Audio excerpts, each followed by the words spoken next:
In a culture that glorifies exhaustion as success, do you actually know how to scale your business, make more money, make a bigger impact, working less?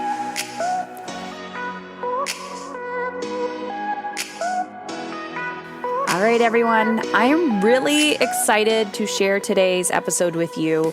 I actually did an interview with Adrienne Dorsen. She is the co-founder of Like Clockwork, the book, the program. And I've actually been following Adrienne for a very long time.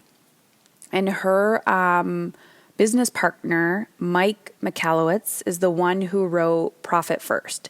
So when an author writes a book that changes your life and your business, which was Profit First for me and a lot of the clients that I work with, especially inside of my Mastery Business and Soul Elite programs, you follow them. You follow them, you eat up everything that they tell you. And when Mike Michalowicz came out with the book, Run Like Clockwork, and then a female, Adrienne Dorsen, got on board and started teaching her systems that she created in her corporate life, helping in operational management, I needed to talk to her.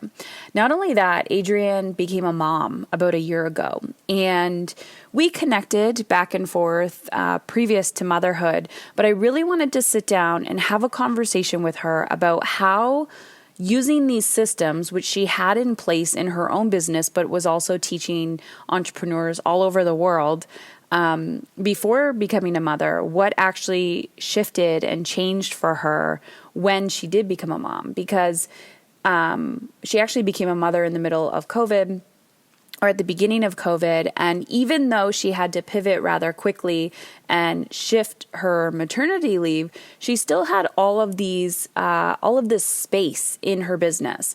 And I find too often that the personal beliefs that get in the way of why we feel so overwhelmed and burnt out in our personal life, right? In our parenting, in our relationships, with our time, our energy, and our health, those spill over into our business too. And I believe it's all connected, but sometimes, someone walks into your life and they're like, here, I have a system, I have a process, and it just changes everything for you.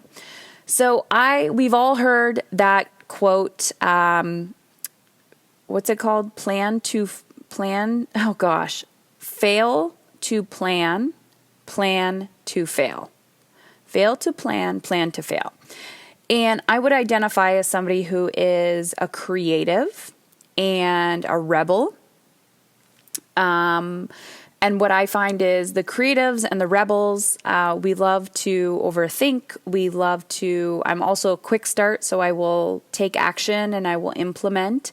I do identify as a perfectionist, but I am not somebody who is like check, check, check, check, check. I do not want to live my life by a to-do list. I do not want to, I don't want a system or a plan to run my life. But I've had to find this happy medium, understanding and surrendering to the fact that you need a plan and you need to have systems in place.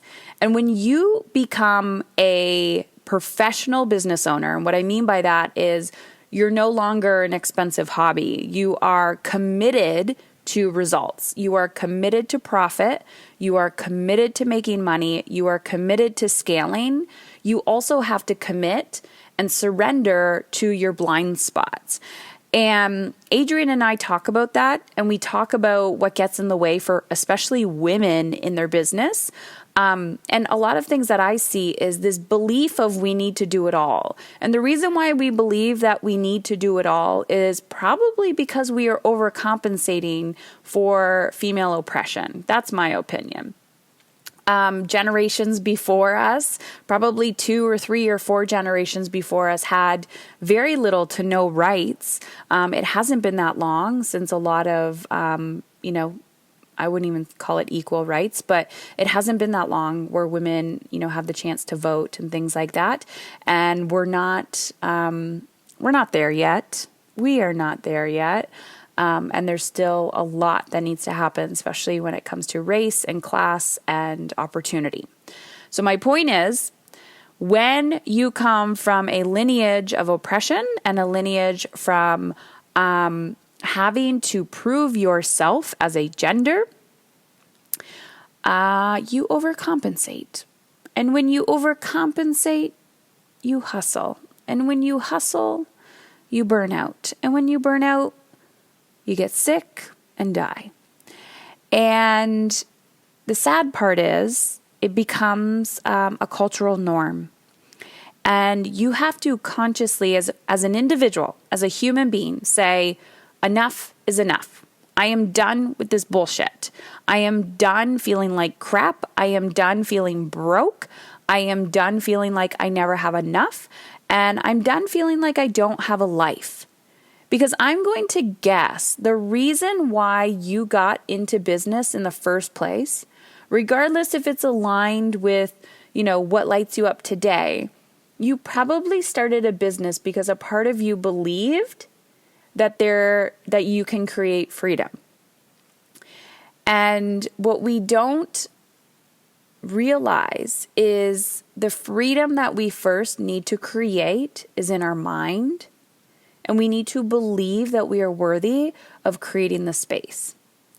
So I'm also somebody who, I want to save the world, but I want to do it in a really sustainable way. And there's always emotions that we need to process. And a big one for me that I used to carry a lot was guilt.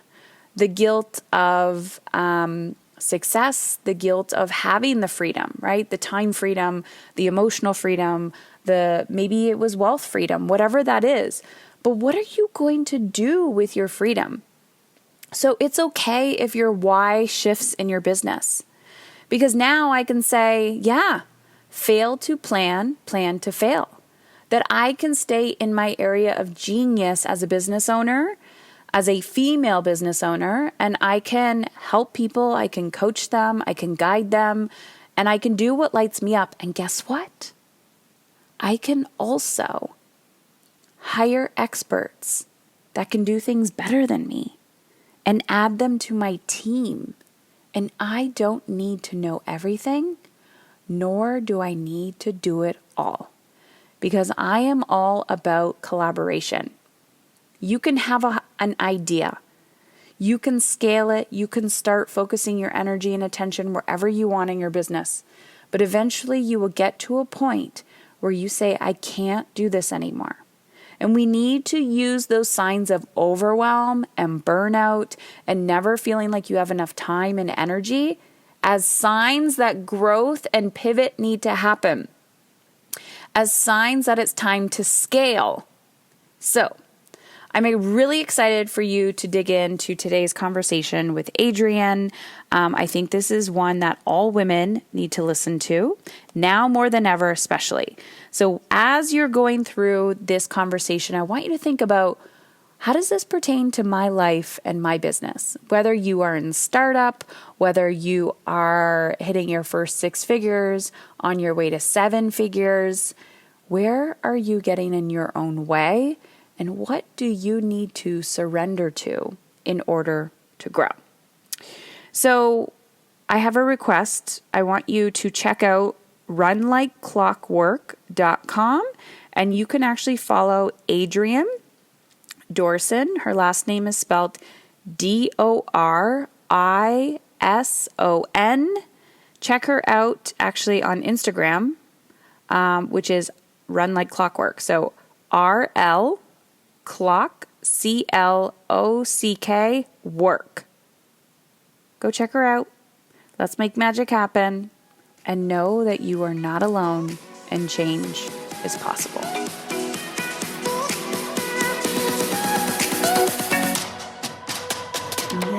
Welcome, Adrienne. Thank you for having me. I'm excited to be here. Yes, and I had you come into my community and clockwork, what you call clockwork, and the ladies in their businesses, and they were blown away. Oh, well, I loved coming in and talking to them, and they had great questions, and I know they're going to be clockworking, like now it's time to do the work. So I loved doing that. Yes. And there's so many different aspects too. So I'm a huge fan of eliminating the hustle culture and the toxic, have to be busy all the time. And it's interesting because I started my business from the personal side, and people are like, do you help women in business? And I'm like, no, that's not what I do. And then I realized I was attracting more and more women in business, and some still, not everybody I work with has a business, but I always say parenting is personal growth on steroids. And also business is personal growth on steroids. So I'm just wondering your experience as a business owner and now in your last year of motherhood, how it's all come together for you. Yeah. I mean, I started my business, I was in the corporate world, and I always thought of myself as like a company girl. Like I wasn't the kid in school selling bracelets. Like I was never the entrepreneurial little kid. Like, so I never intended to start my own business. I call myself very much like an accidental entrepreneur. I say that all the time. I'm like, I never wanted to own a business. No, like this was not my intention. And so, about 7-ish years ago, I was on this journey to pay off all my student loan debt. And at the time I was just looking for ways to make money on the side. And so I was teaching spin classes because I love doing that. And then I felt like a little bit of misalignment with my corporate job in terms of my values. And so I started just doing some consulting on the side just to even see if I liked it. And so over the past 7 years, and that has turned into a full-blown business, 7 figures for many years. And so it's been the biggest personal growth journey for me. I always look back and I talk to my husband and I'm like, whenever we're thinking like, oh, that's not possible for us in 5 years, if we're ever having those thoughts, I'm like, but think back to where we were 5 years ago. Like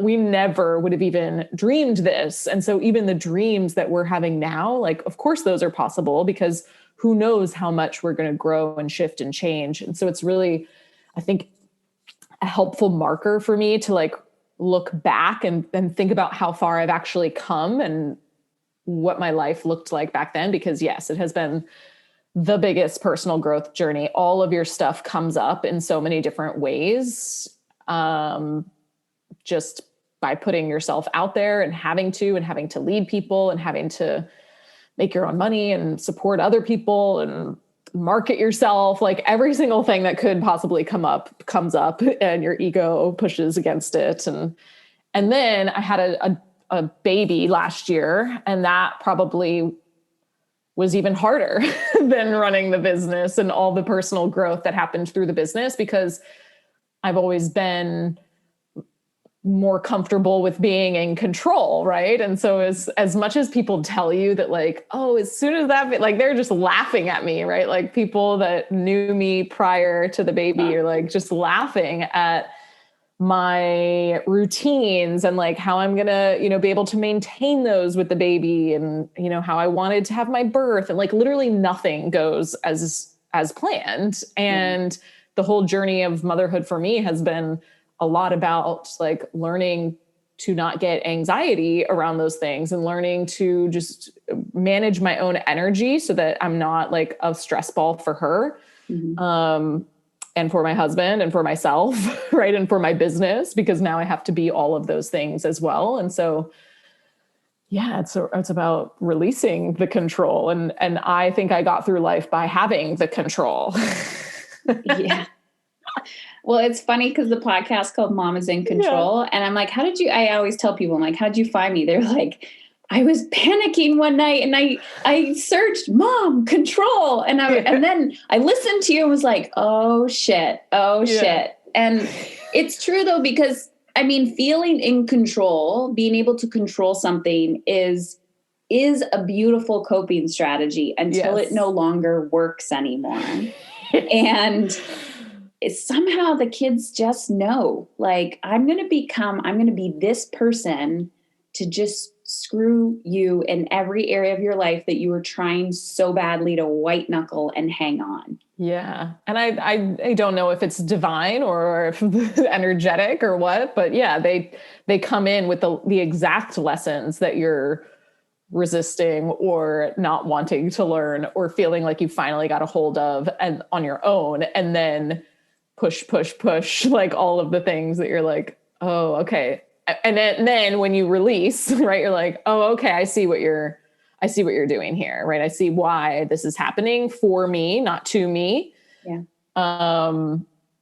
And that's, every single day, right? You just laugh through it. And it's, and then they change and they go through a new developmental phase. Oh my gosh. That's the other thing about the control, right? Like as soon as I figure out like her schedule or like, okay, I've got it now. Like now I know like how to get her to sleep through the night or whatever. Or now I know like what she's going to eat or how to feed her or how to get her to do X, Y, and Z. Yeah. And then as soon as you have that sense of control back, they grow and develop and reach a new milestone or have a, big brain spurt where now they're a completely different person. And you're like, okay, here we go again. Let me go back to the beginning and take a deep breath and figure out how I'm going to figure this one out, because I know I can, it's just new level, new devil. Yes. Yeah. And I love how, there's so many gems that you said, looking back and being like, look at the evidence of how I've gotten to where I am. And sometimes when we look forward, we can't see the future. Mm-hmm. So then we often, again, you can't control the future, right? Because, but at the same time, you can on a weird level. But here, okay, so Run Like Clockwork is the framework that you use in your business that you teach entrepreneurs to really take a 4-week vacation. And the 4-week vacation represents creating space in their lives for whatever that is. This was a big aha moment for me. I already know I've sent my team. I'm like, this is happening by the end of 2021. We're running this because I often can see the next vision and the next level. And I'm like, let's do the work now so that we're not in crisis and then need to expand rapidly. Mm-hmm. But when I was diagnosed, I was literally doing coaching calls from my hospital bed because I could not eliminate myself. Like I was the business. So I'm getting chemo injected into my arm while I'm coaching people through their parenting stuff. Yeah. And I was so grateful that I loved what I did because it actually gave me energy. Yeah. But at the same time, I was so angry and resentful that I was in that position financially and from a systems approach. Yeah. So I'm sure your perspective has changed now being a mother and clockworking your business in your life. But just curious how even some of the students on the inside, especially women running businesses or scaling businesses and what that's like and the impact it has. Yeah. So I was, the business, the clockwork framework, everything we write in the book and the frameworks that we teach, they were not a product. A lot of times people start a business because it's like something that they personally did and they learned from that experience and then they share it. That was not my experience. Like I actually did efficiency and operations work in the corporate world. And so I felt like I was never not efficiently, I never wasn't like efficient. Like that was always like my expertise. And so it wasn't something that I needed to learn the lesson to then be able to teach. But so I was always very passionate about what we did because I thought it was so important, both in the corporate world, but even more specifically for small business owners, because we have way less resources. Like we have to be efficient with them. If you want to grow, if you want to scale, if you want to have some free time, if you want to be able to take care of yourself, if you want to be able to take care of your family. And so often as the business owner, the reason we start the business is to have more freedom and to have more space and to be able to take care of ourselves and our families. And then the business takes over us and we become entrapped in it. And so it was always very important to me because I understood the power of it. But then once I had the baby and took this maternity leave for myself and was able to completely unplug from the business. Like, I was always the type of person that, like, I do love my work, and I'm like, I can be a workaholic. I'm a 3 on the Enneagram. I'm super obsessed with the Enneagram. Like, I have tendencies to get into like workaholism if I let myself, if I'm not like being really aware of that. And so I thought, like, during my pregnancy throughout, I'm like, oh, I'm going to be like ready to get back. Like, I'm going to be so ready to get back to work. Like, what am I even going to do for 4 weeks? And then I had the baby, and I understood exactly what I was going to do for 4 weeks. And it ended up turning into like a fully 6 weeks away, unplugged.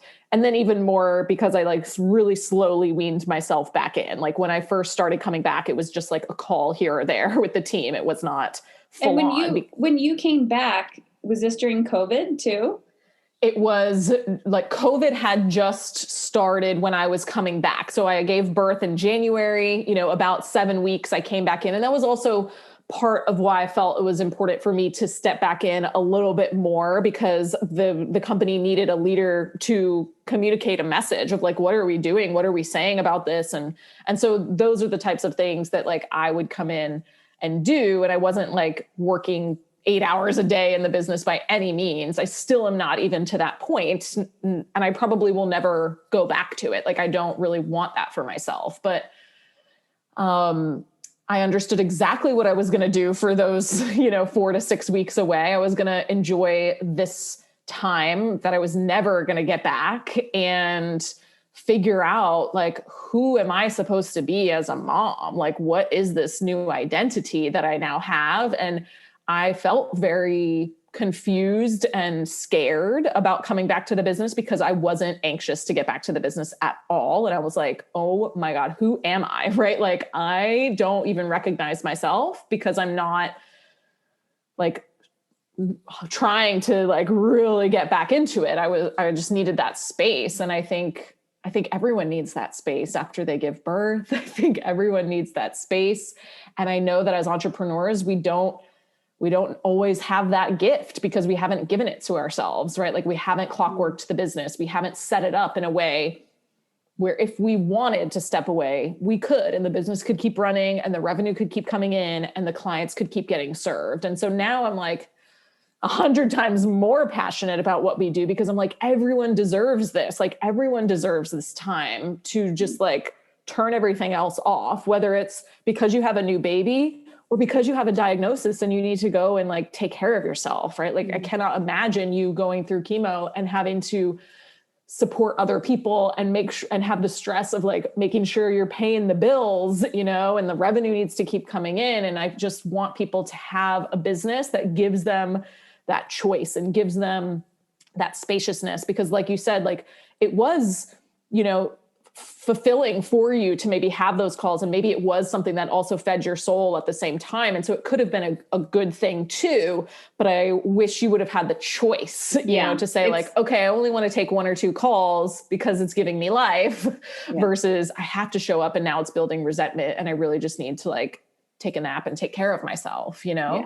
And also getting that sense of life from other areas of your life rather than the codependency on work. Yes. This is a huge one for me that I have worked through, and for pretty much all of our clients as they go through the clockworking process. Like, as they start to clockwork, it becomes increasingly obvious that while the structures and the systems and the team are now in place, they are still very uncomfortable with stepping away because their identity is so wrapped up in the business. And who am I if I'm not like in the business? And that happened to me, like when I was kind of on my own 6-week vacation or vacation, taking care of the baby and trying to figure out like, well, if I'm not the work, the person who works really hard, then who am I?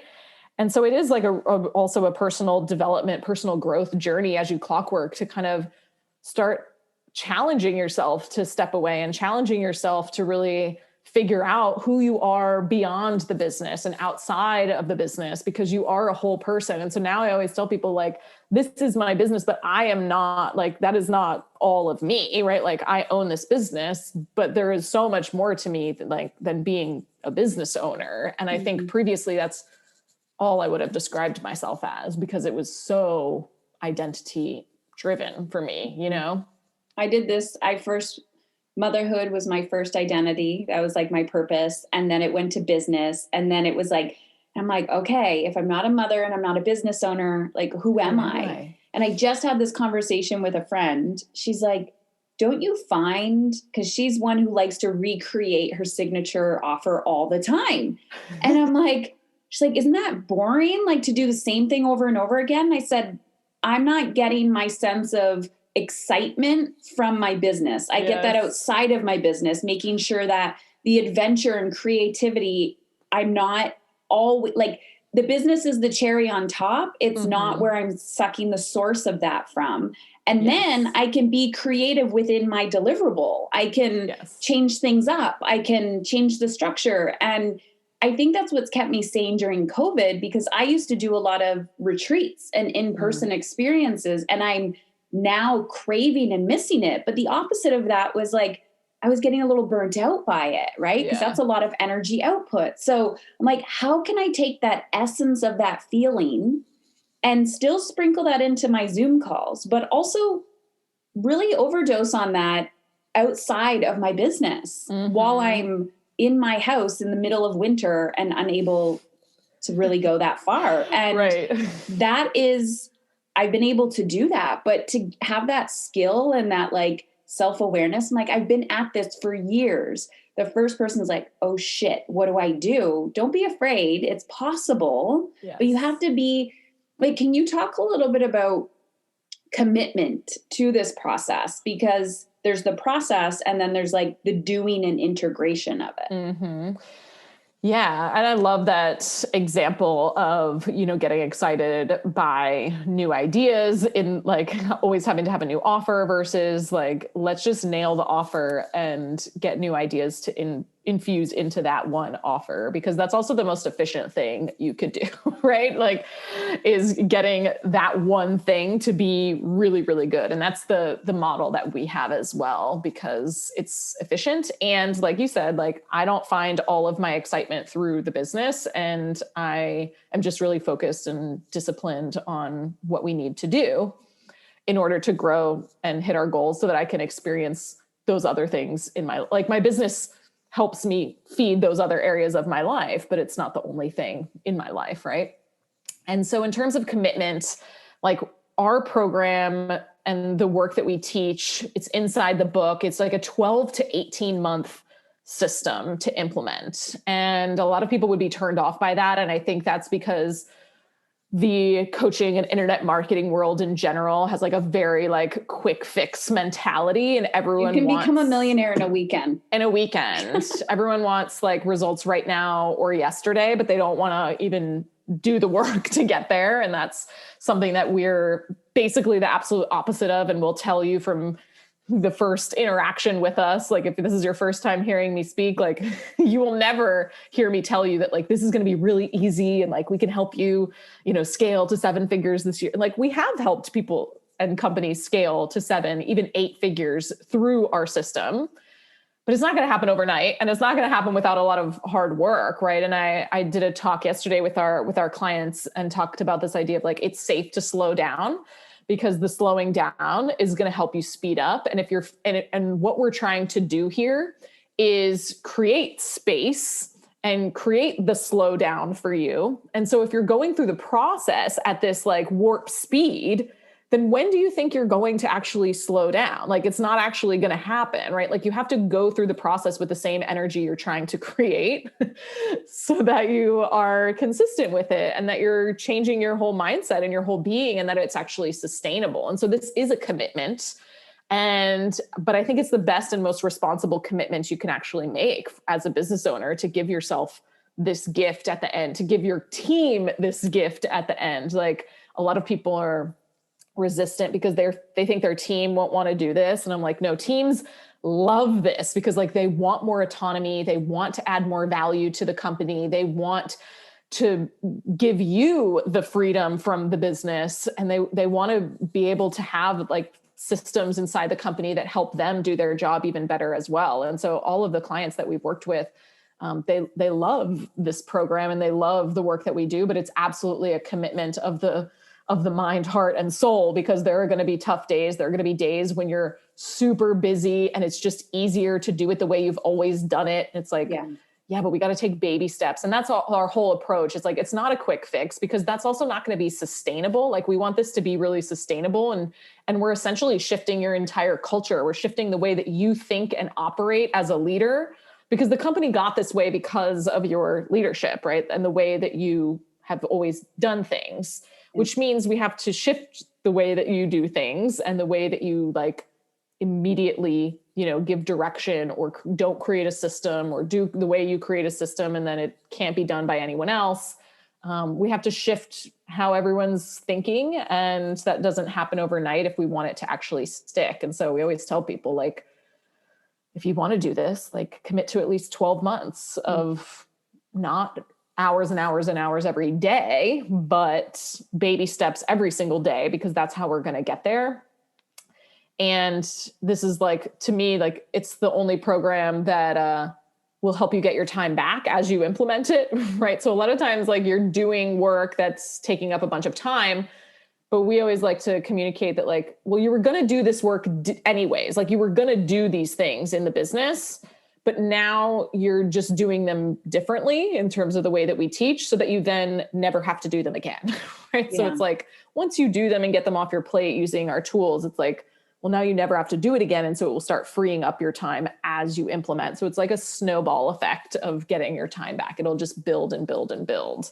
I'm just smiling because people will use that too when they join my mastery or mastery business. And they're like, I don't have time for this. And I'm like, well, that's the problem I'm solving for you. Yeah, so yeah. I'm like, well, then if I get that, I'm like, well, then that's exactly why you need to join. Yeah. I'm like, can you do 30 minutes a day, an hour a week? I'm like, there's beauty in micro habits. Like I'm such a huge fan of Atomic Habits and James Clear, who I think is a brilliant marketer, by the way, because I do not know what he looks like. Me either, actually. I'm like, I love him. I'm like, this is amazing. I'm like, you are my spirit animal. Or like now that you say that, I have a picture of what I would think he looks like in my head, but I've never seen him. I have no idea. No, I'm like, I gotta Google him because I'm like, and people share his stuff like crazy. So anyways, my point of that is I tell people to read the book or, adopt that mindset. I'm like, it's not sexy stuff. I'm like, this is science.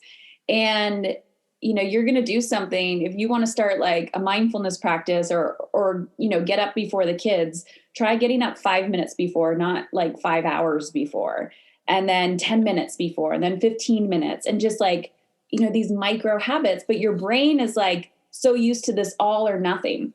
So I'm curious because I come from this from like a personal well-being perspective and how we lead as individuals.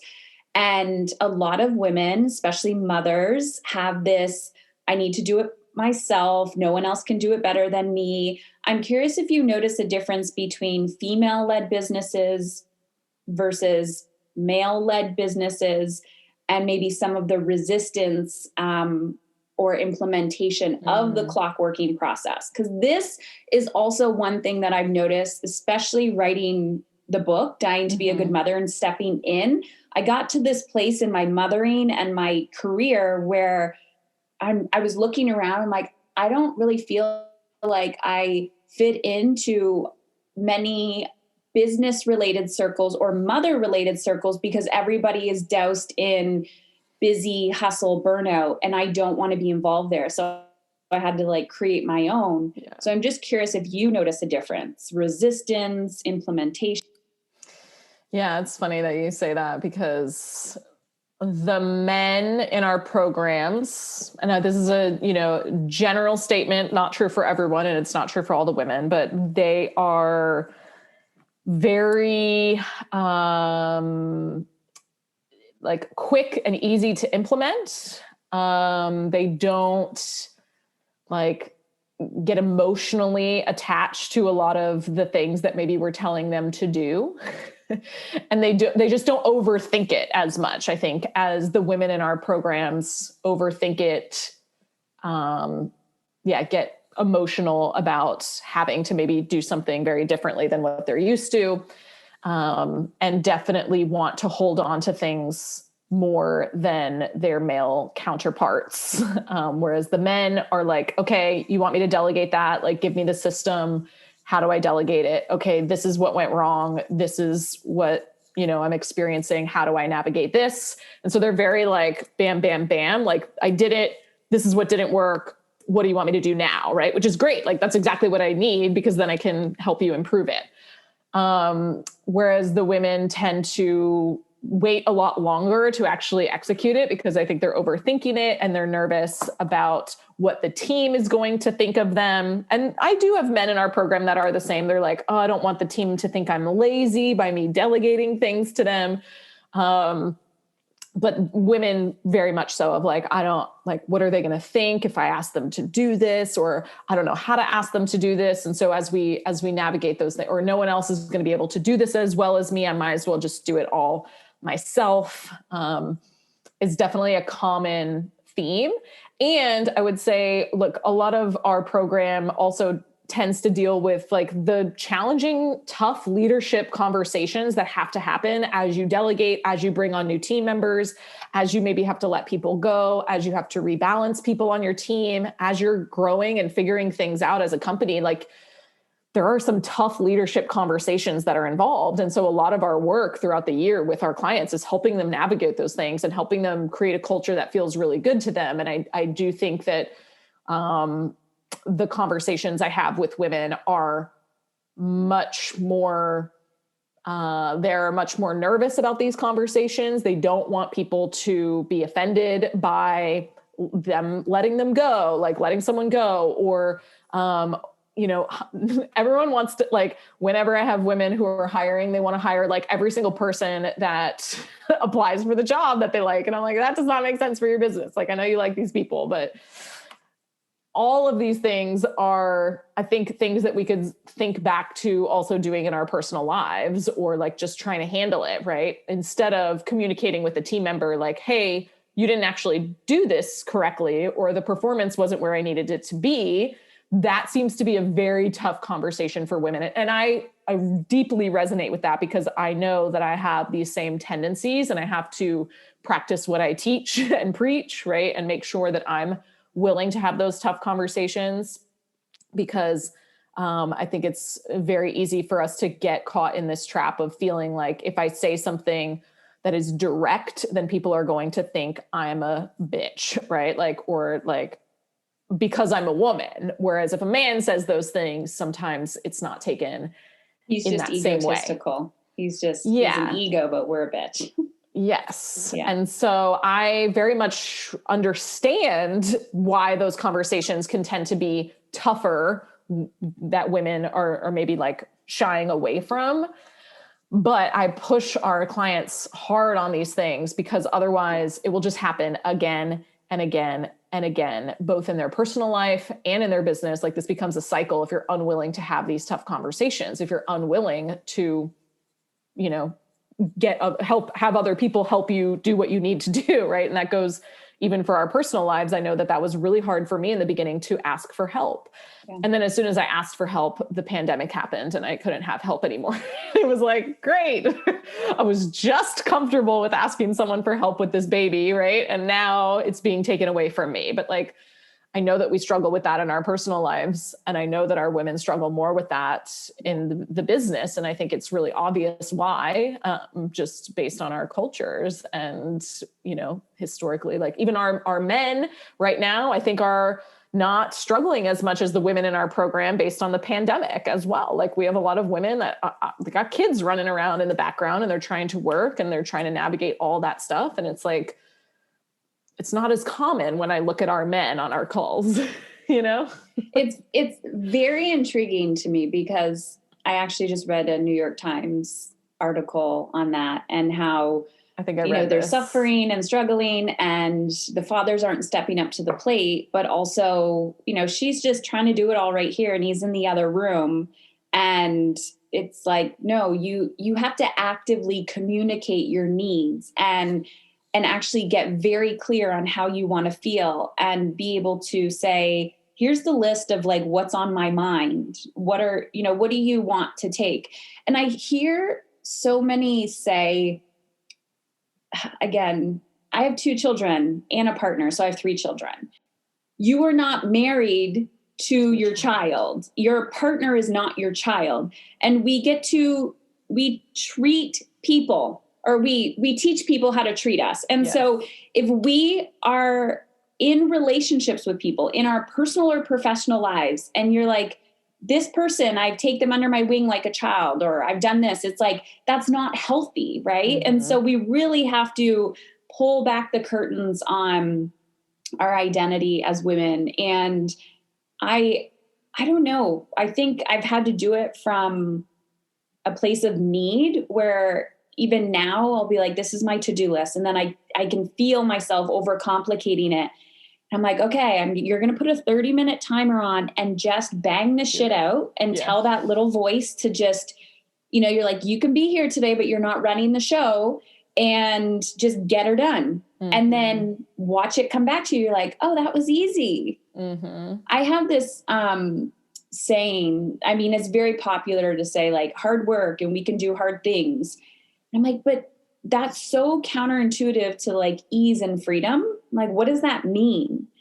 And to me, I really don't think things are hard. I think they're just emotionally uncomfortable. Yes. So I always say I can do uncomfortable things because it's not hard to write an email. It's not hard to like get on your Peloton. It's not hard to put your shoes on and go for a walk. It's emotionally uncomfortable because of the story you're telling yourself. So when you are like, oh, all I have to do is really develop emotional intelligence and feel my feelings, which culturally we're not taught to do. I'm like, your business can transform, your life can transform. Yeah. And one of the things that I have picked up on from a book, it's called Radical Candor, one of my favorite books on like leadership, written by a woman. She has this quote, and I use it all the time, is like, being direct is being kind. And that has gotten me through so many tough conversations, both in my personal life, in my marriage, and my relationships, and in my business, because it's so true. And every time I go into a conversation with a team member where I have to communicate like what is not going well, or what my expectations are, or what needs to be done differently, right? Like, we have to have those things happening.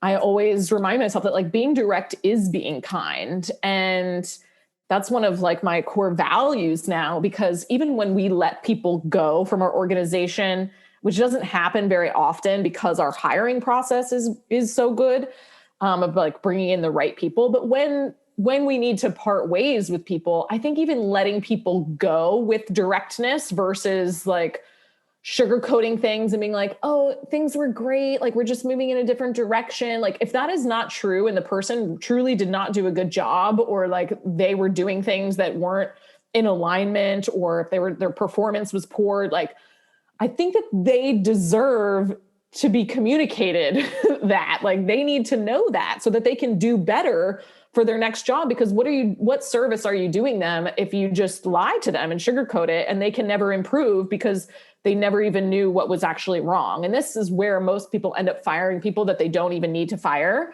is because they shy away from these conversations and they don't ask for what they really need. And the person can't meet that need if you're not ever communicating it, right? Same thing in a marriage. Like, if you're not ever telling your partner what you actually need, there's no way for them to meet it, right? And it's so true in our business. And so if it's showing up for you in your personal life, it's probably showing up for you on your team. And the easier thing to do is fire the person and just pretend that it's easier when you did it all yourself, but it's not, right? Because then you get back into martyrdom and trying to do it all. You burn out. Victim. Yeah. You're a victim now. No one can work with you. It's just that there's no good people out there. Like, those are all things that are just not true. And it's really a product of you needing to communicate better and being more direct. And being direct is being kind. So I just remind myself that's like, it's kind for me to do that. It might not be fun in the moment. It might be a hard conversation. It might be uncomfortable, like you said, not hard, uncomfortable conversation for me to have. But they always appreciate it too, because now they're like, oh, now I know what I can do to meet your needs. Amazing. That's exactly what I want to do, right? Like most team members want that, as well as our partners. And I think most of the time we just don't give them the opportunity because we're non-communicative. Yeah. And we're expecting other people to read our mind and know what we want when we won't even give ourselves the space to figure out what we want. Yeah. It's like, what would you like? I don't know. Okay. But you're supposed to know about me. You're supposed to know, and you're supposed to be 5 steps ahead of me figuring out what I want, but I have no idea what I want. And that's always like where we go first with our clients is like, well, what is the outcome that you want? And most of the time they don't know. And that's like okay, well, let's get clear on that, because we can't be mad at them for not hitting that outcome when you're not really clear on that outcome yet, you know? I love it. I feel like we could talk about this forever and ever. So you have your Clockworking Accelerator. Yes, we have an accelerator program. It's a year-long program. We help you get all the way to that 4-week vacation. So. Awesome. And the book as well, called The book's Run amazing. Like Clockwork? Is it called Run Like Clockwork? The book is called Clockwork. There it is. Okay. It's written by Mike Michalowicz, who's my business partner. So if you go on runlikeclockwork.com/book, we'll send you straight to Amazon, or you can just search it on Amazon. But the Audible is really great too. If you're looking for an Audible, it's actually a great Audible listen. So if you haven't read the book, that's always a great place to start. Yeah. He makes things entertaining when you're listening. Yeah, he's entertaining, which is sometimes challenging for a business book, but I swear he does a great job. No, but that's a good thing when you're like, oh my gosh, I want to poke my eyes out and this is something I need to do. And you're like, oh, this is funny. Yes. This is funny. Well, thank you so much. We're going to have all of the links below.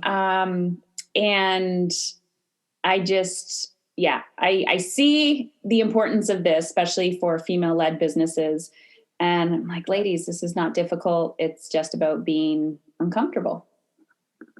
And knowing that you deserve this. I think that that's a big piece of it, is like knowing that you can have a 4-week vacation and there's nothing wrong with that. And that's actually a really good thing for you and your business and your family. So yeah, I appreciate it. And I look forward to hearing about yours, Heather. So thank you. Yeah. And your first 4-week vacation might be incredibly uncomfortable. Oh, it will be incredibly uncomfortable.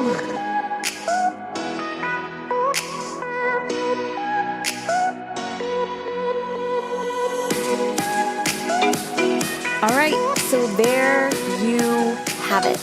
I hope you really enjoyed today's conversation with Adrienne, and now I have a request for you. Head on over to Instagram, take a screenshot of you listening to this podcast, tag me at Heather Chauvin, and Run Like Clockwork. So that's RL Clock, CLOCK, work. So that's tagging me and Adrienne Dorsen in today's episode. And if you are ready for the next steps and you want to create a more profitable, sustainable business that lights you up, head on over to heatherchauvin.com/work with me. Follow the links. I have more information for you on how you can create more profit in your business while doing the shit that lights you up. Because I'm telling you right now, the world does not need more disempowered women. The world needs us to rise. heatherchauvin.com/work with